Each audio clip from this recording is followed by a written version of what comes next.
Growing up in Austin, Texas, this young QB had the same dream every young player in that great state had, to someday play college football at Purdue. He went on to be selected by the Chargers with the first pick of the second round of the 2001 draft, which is still technically the second round. After reaching the Pro Bowl in San Diego, went on to New Orleans where he led the Saints to a Super Bowl victory. In the coming years, he expected to challenge several all-time NFL records, but let's face it, that's what happens when you stick around for a very, very long time. Please welcome Drew Brees.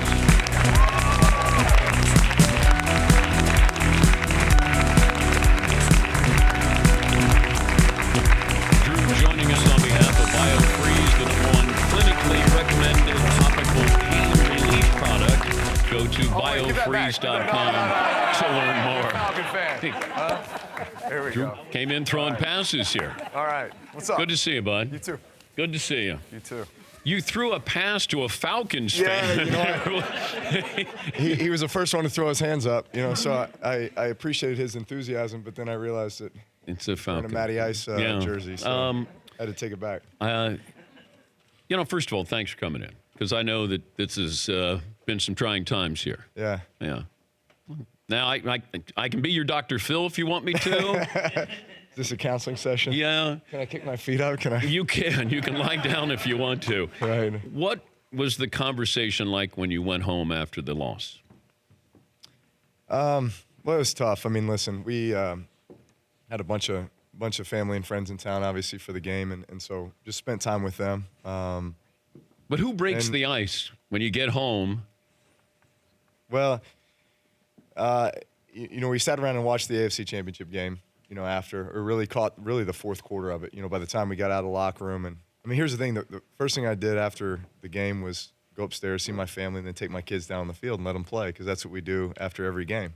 So why should this be any different? It's kind of the thrill of their week to have the chance to do that. So just threw balls to my kids on the Superdome turf, and, was their holder as they kicked extra points. And are you in denial? I was dad.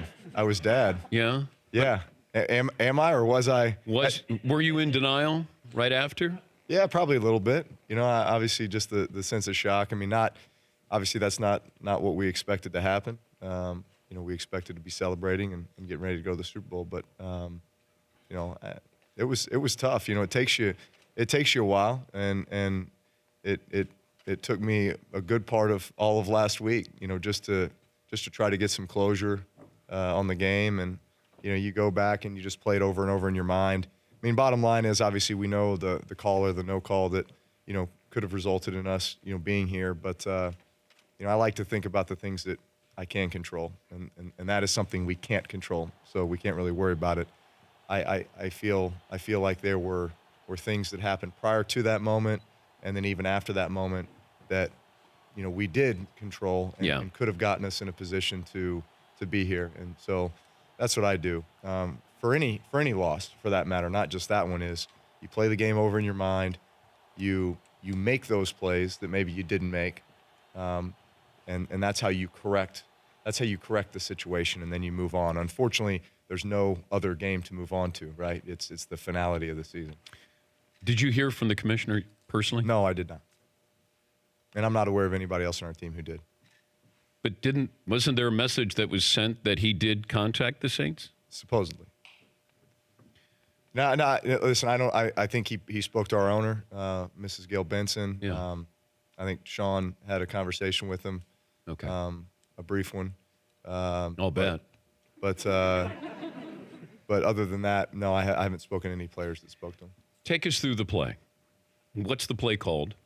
And then when do you realize you're seeing something and then you're trying to plead your case to somebody? Ironically, the play was actually, it was kind of a hurry up play, a little bit of a misdirection to try to confuse the Rams defense. Ironically, the play was called Buckhead. Because it was a popular part of Atlanta. Yeah, it was a play that was hopefully going to get us to Atlanta, right? So I throw the ball, realizing they're a bit out of position, and as Nickel Roby, number 23, their nickel corner, was kind of scrambling to get to his responsibility, which was Tommy Lee Lewis coming out of the backfield. And he even said in his interview, he was trying to protect a touchdown, right? Yeah. And so there's a helmet to helmet. He was early, so 2 penalties could have been called on the play. You see when he turns around that he's waiting for a flag to be thrown, and then after 5 seconds he realizes it's not, and then they all get excited. But do you say anything to the official or point towards the jumbotron? No. A lot of that was happening on our sideline. Obviously, Sean, if you see the camera angle of our sideline, you see everybody waiting for the call, right? And then when it doesn't happen, it's this eruption, and Sean goes down there and pleads his case. But you even see the official reach for the flag. Yeah. And then. But I wonder about this, Drew, and I said this earlier in the week, that you have these all-star crews. Whereas if you had the team that is usually there calling games together, it feels like you're going to trust me to come over and say, hey, we need to huddle up. I think you may have made a mistake there. But if you do an all-star officiating crew, they're not used to doing this. And I wonder if it's a team together that they would have actually huddled up. Because I'm sure you could hear the helmet to helmet. It was very obvious that there was at least 2 penalties on that play. And it felt like somebody made... You've been on plays where there's 3 flags for 1 penalty. So why can't you have these officials go, wait, hold up. I think we may have missed one here. Yeah, that makes a lot of sense. Okay. that makes a lot of sense. Listen, we recognize that throughout the course of a game, there's questionable calls that are always made. There's calls that are missed. There's bang plays where, man, it just happened so fast, I'm not sure. And maybe some officials err on the side of, I'm going to throw the flag, and then others are, no, I'm going to let them play. Each officiating crew has different tendencies. And those are things that we talk about. But to your point, when you get to the playoffs, you do have these all-star officiating crews. And to me, that doesn't make any sense. I understand you're trying to reward, these crews, these officials for good performances throughout the season. I mean, listen, they're graded, so to speak, on their performances, just like we are, right? And then that results in the playoff games that you're able to officiate or the Super Bowls that you're able to officiate. But at the end of the day, a crew develops a rapport with one another, and they know how to work together. They know how to solve those types of problems. And it would make a lot more sense to keep those crews together, to keep it consistent. And I don't want to change the system because of one bad call. And that, it takes one bad call and all of a sudden we want to change overtime because, Mahomes didn't get the ball in overtime and the Patriots get to go to the Super Bowl. Right. If Kansas City scored and the Patriots don't get to go, nobody says, hey, let's revamp overtime. Overtime worked in your game. You guys got the ball. The Rams played good defense, got the ball, and then won the game. As far as replaying these, I don't know how we could do this. Do you have any suggestions on how we could have, aside from making the correct call, change that call in the moment going forward? Listen, it's difficult. Look at the progression, though, of just instant replay, for example, right? Yeah. At some point we said, all right, we need to start reviewing some of these game-changing type plays, so call it turnovers, right? Or it was, hey, let's give coaches the opportunity to throw a red flag, to have a play challenge that, so that we can all get it right.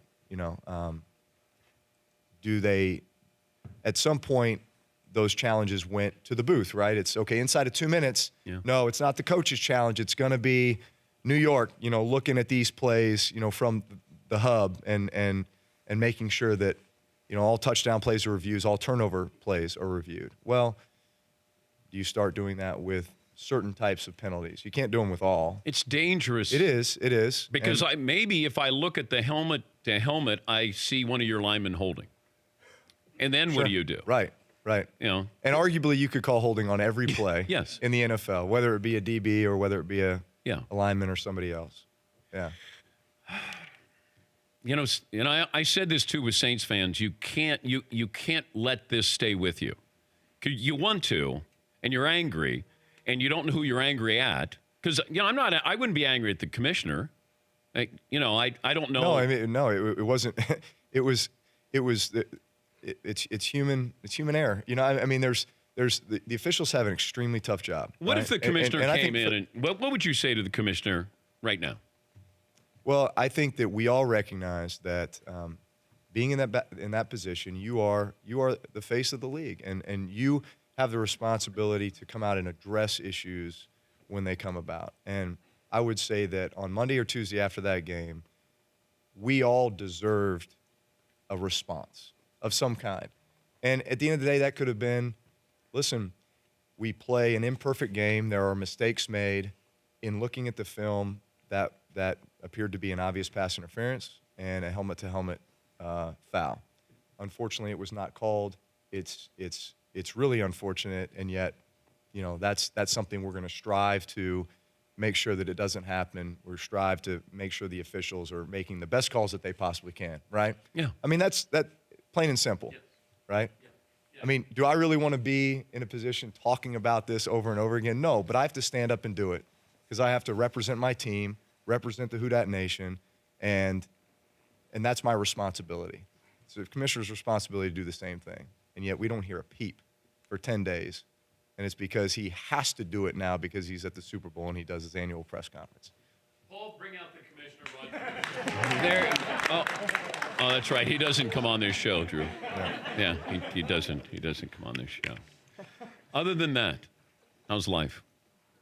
My kids, my wife, everything's great. But besides that one, Did your that boys? one moment, Did your boys cry? Yeah, they did.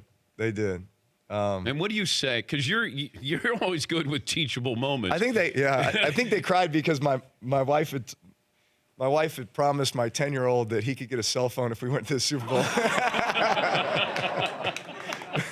And that's reason enough to cry. Yes. Yeah. No, listen, they were bummed out. They are invested, right? They're invested in what Dad does and our team, and obviously it was, listen, if you can just take a step back and reflect on the season, it was a great season and so much to be proud of. And I love our team. I love the way we came together. We had so much fun. Probably had more fun playing football this year than I ever have.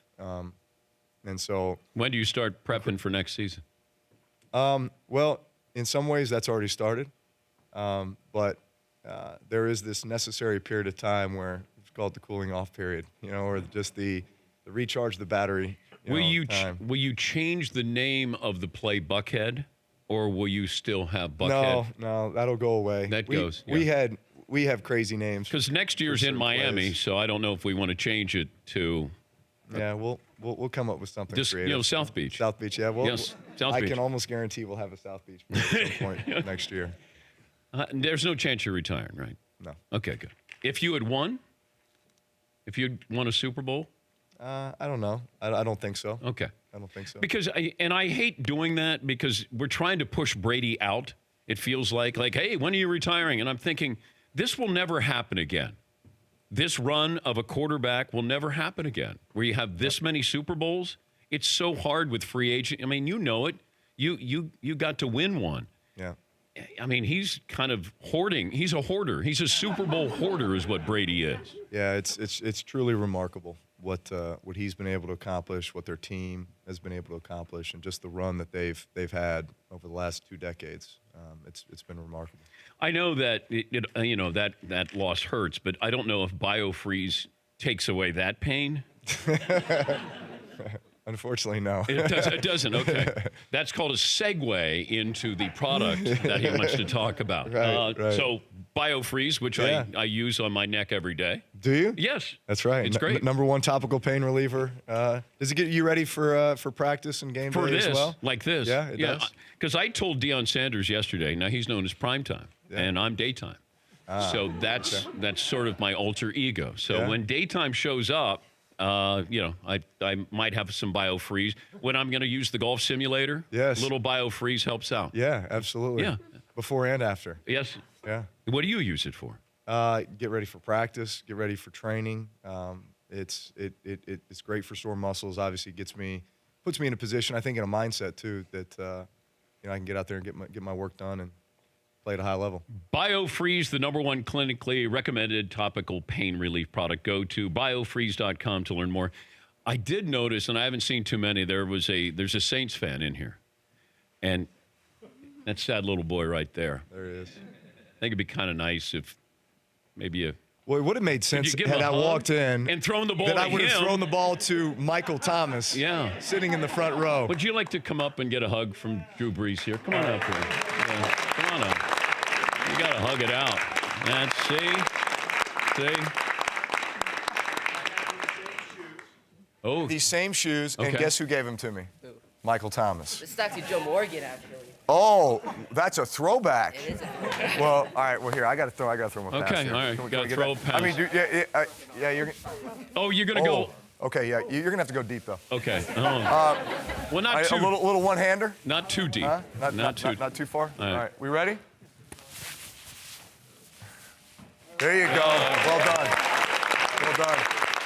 And the Saints are going to the Super Bowl. I almost led him into the lawn chair there. No, that's good. All right, I'll give that back to you there. Hey, during the live look-in, would you smoke McLovin with a couple of passes? I'd be happy to. I feel like that's tradition. It is tradition, unlike any other. I'm big on tradition. Do you have anything to say about Drew? Because you normally taunt these quarterbacks here, so just tread softly here. Well, I don't think I need to say anything. Tell him what you said to Eli. Oh, I told Eli just pretend I'm an Eagles defensive back and throw it. But I don't think I need to say anything to Drew. After you talked about the bad call for 10 minutes, he seems plenty angry. I don't think I need to add anything to the mix. All right, we'll come back. Drew, if you're watching on Audience Channel 239 DirecTV, the NBC Sports Network, Drew will pummel McLovin with a couple of tosses. Thanks for coming by, as always, bud. Good to see you. Good to see you. Even under these circumstances. That's Drew Brees. For more Dan Patrick Show, tune to Audience Channel 239 on DirecTV or download the Dan Patrick Show app.